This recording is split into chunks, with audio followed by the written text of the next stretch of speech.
I'm Brian Beaulieu from ITR Economics. Thank you for joining me for this edition of FedWatch. Today is September 1st, 2023, and who knows where the summer went.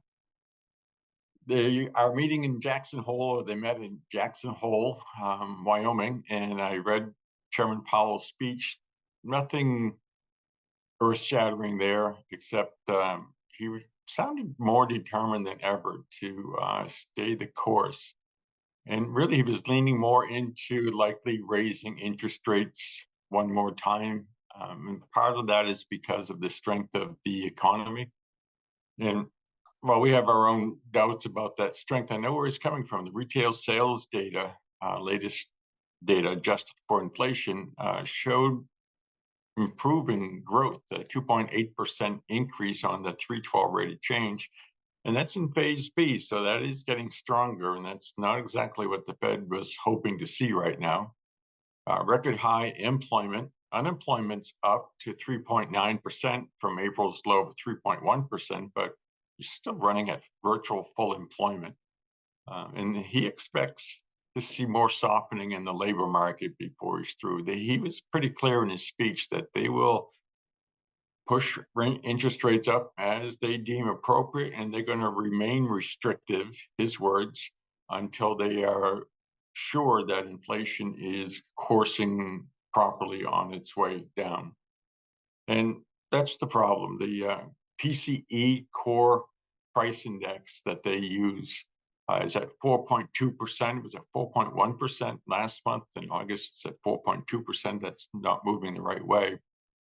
We looked at the trend that's been going on ever since it peaked last year, and the trend is actually the steepest we've seen since the early 1990s. So it is trending in the right direction at the right pace. It just seems like the Fed wants it to come down even faster, even though like I said, we've had 9 intervening trends that have been milder than this in terms of this disinflation.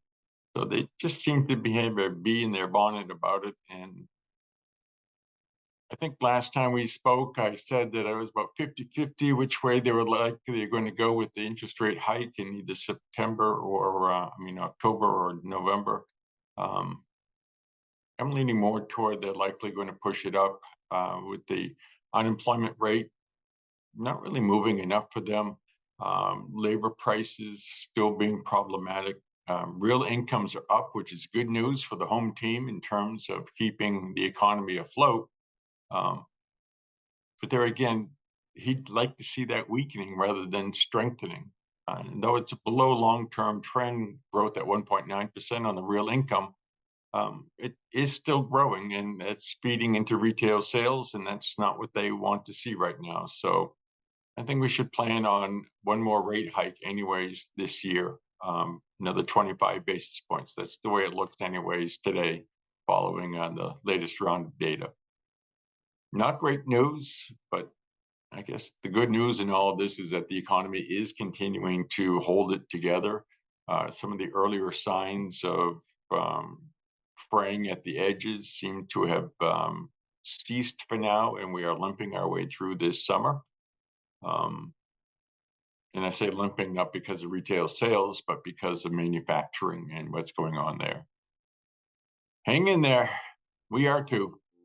Thank you for joining us for this edition of FedWatch.